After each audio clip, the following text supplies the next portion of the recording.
រឿងបបាហើយខ្លូបាទបើមិនរត់ខ្ញុំអត់បាយហូបបាទចំថ្ងៃបានគេឲ្យបាយហូបទេរាល់ថ្ងៃបាទមានតែខ្មែរមានថ្ងៃសៅរ៍ថ្ងៃអាទិត្យទេកូវីដសៅរ៍អាទិត្យអត់មានទេសាជនជាតិហើយខ្ញុំតារារាល់ថ្ងៃមានតារាណាលើនឹងទៀនបងគាត់គេតែហេបចោលវាលួចអស់ទៅវាកោះធុងចក្លោកោះយកហើយណាទៅគេឲ្យធីប1រៀល2រៀលបានលុយហូបបាយហើយណាគេមកក៏អត់អូនេះបើទូតស្លាប់ហ្មងស្លាប់រៀងខ្លួនមកអាហ្នឹងបាទខែព្រៀងអត់បាយឲ្យញយទេហើយកន្លែងស្ដារនៅក៏វាធានាដែរ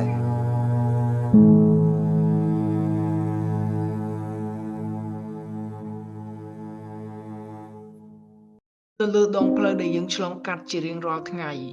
ស៊ីក្លូមួយគ្រឿងបើកយឺតដោយកម្លាំងរាងកាយនិងការអត់ធ្មត់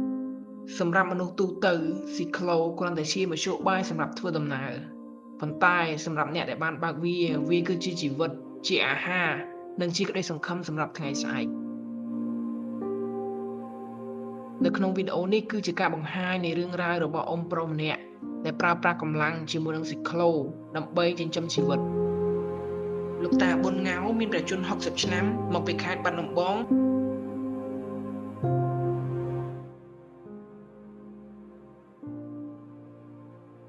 ពីម៉ោង6ព្រឹកទៅចាំភ្ញៀវដល់ម៉ោង8កន្លះបានភ្ញៀវចេញដល់ភ្ញៀវចេញមកវាំងចេញពីវាំងដល់ម៉ោង10កន្លះទៅម៉ោង7ម៉ោង10បានភ្ញៀវចេញម៉ោង10:48នាទីបាទភ្ញៀវចេញពីវាំងទៅផែវិញ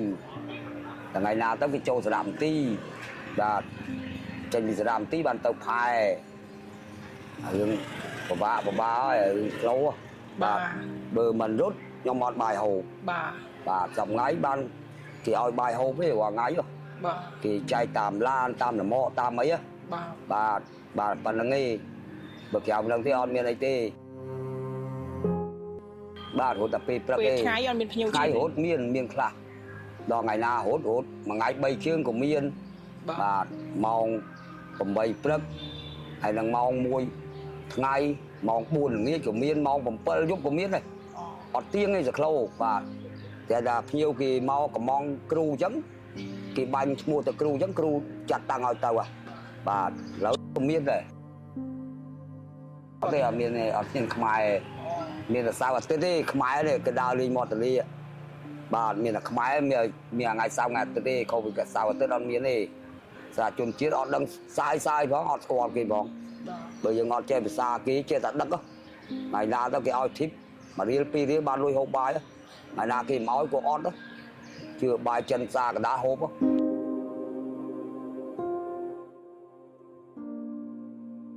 ញៀវដែលបាទសំបីតែថៃវាវាយគ្នាយ៉ាងណាវាវាយខ្មែរធ្វើបាបខ្មែរយ៉ាងណាក៏អត់ដាច់ទេភ្ញៀវមានប៉ុន្តែគ្រាន់ថាវាយើងសោយជាងអាខែ7ខែ8បើចូលខែ8ខែ9មួយថ្ងៃ3ជើង4ជើងបាទហើយដល់ឥឡូវនេះបានតែ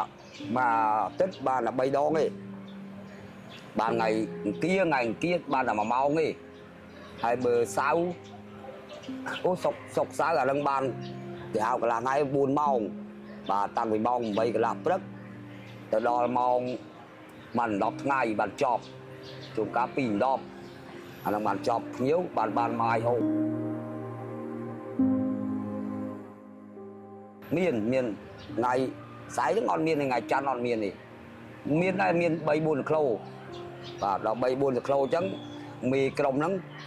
គាត់ពេញចិត្តណាគាត់ឲ្យនឹងទៅដឹកហើយបើអត់ពេញចិត្តអត់បានទៅដឹកទេបាទអាហ្នឹងខ្ញុំប្រាប់ត្រង់មកគីឡូមិនចេះលាក់លៀមទេការហូបចុកវាពិបាកហ្នឹងហើយបាទថ្ងៃណាទៅគេអាណិតទៅគេដឹកកង់3បាយមកដល់ចែកទៅមានតែបាយមកប្រអប់អញ្ចឹងទៅសាច់ជ្រូកគេហាន់ដាក់ក្នុងបាយនឹងហូបទៅបាទប៉ុណ្ណឹងថ្ងៃណាគេអត់ចែកទៅទិញរត់ទិញសាកដាលទៅ5000មកប្រអប់5000អញ្ចឹងនេះប៉ុណ្ណឹងឯងក្រៅពីហ្នឹងអត់មានអីទៀតទេ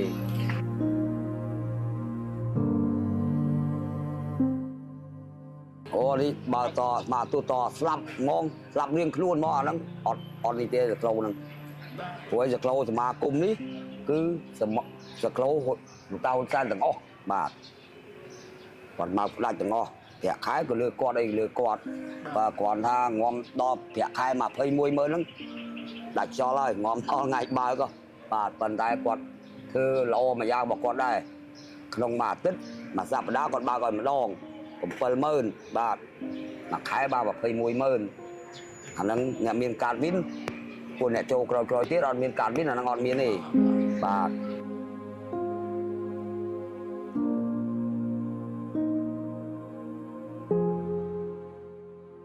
បាទឥឡូវអត់សូវមានទេមិនមែនថាអត់មានទេមាន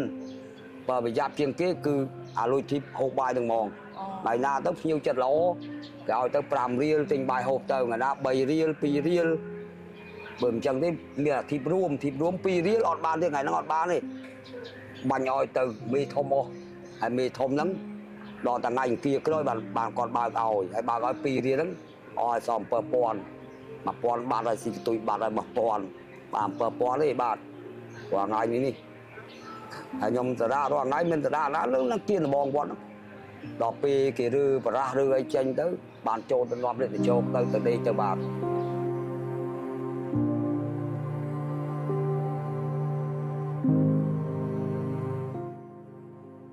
ជួយបានថ្ងៃសៅរ៍ថ្ងៃអាទិត្យទេ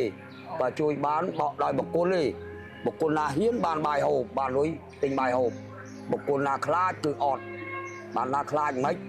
ណាមួយគេគម្រាមតែពេលយើងចូលយើងអត់មានកាតគេចាក់សោទៅផ្លូវអញ្ចឹងណាបាទគេគម្រាមអញ្ចឹងទៅអត់ហ៊ានទេដល់ម៉ោង8 9យប់បាន1ម៉ឺនអីបាន10000អញ្ចឹងទៅទិញបាយហូបទៅបាទ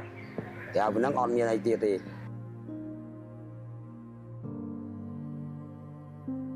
អូខែភ្លៀងអាហ្នឹងអត់បាយតែញយបាទខែភ្លៀងអត់បាយតែញយទេហើយកន្លែងសារៈនៅក៏វេទនាដែរតហុំអាកស៊ូសក៏ពីលើចក្លោទៅបានសារៈបានហើយសារៈលើក្លោវេទនាបំផុតហើយអត់មានអីពិបាកអត់មានស្រួលទេជួនកូនជើងលើពុករហូតហ្នឹងកូនជើងទៅ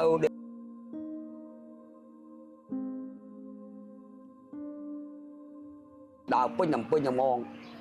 ហើយដល់អញ្ចឹងនឹងធ្វើម៉េចបើអត់មានណាគេធ្វើអីពួកវាផង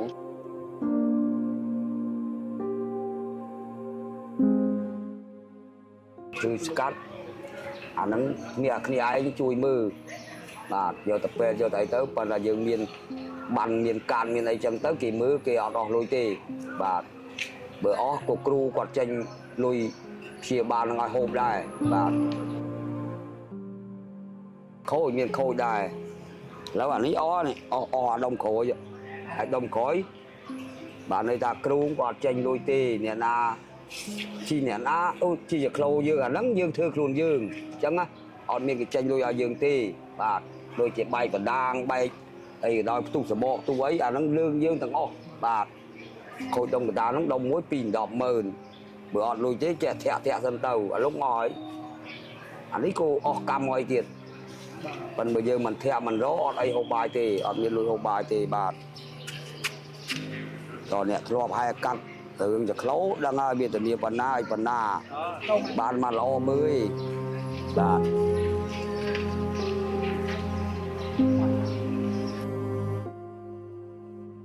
ជាចុងក្រោយនៃវីដេអូនេះយុវជនគួរតែជួយលើកកម្ពស់វិស័យស៊ីក្លូនៅកម្ពុជាដែលត្រូវយល់ដឹងពីគុណតម្លៃរបស់ស៊ីក្លូដោយការប្រើប្រាស់និងផ្សព្វផ្សាយតាមបណ្ដាញសង្គមព្រមទាំងគោរពនិងឲ្យតម្លៃទៅដល់លោកតាដែលបើកស៊ីក្លូ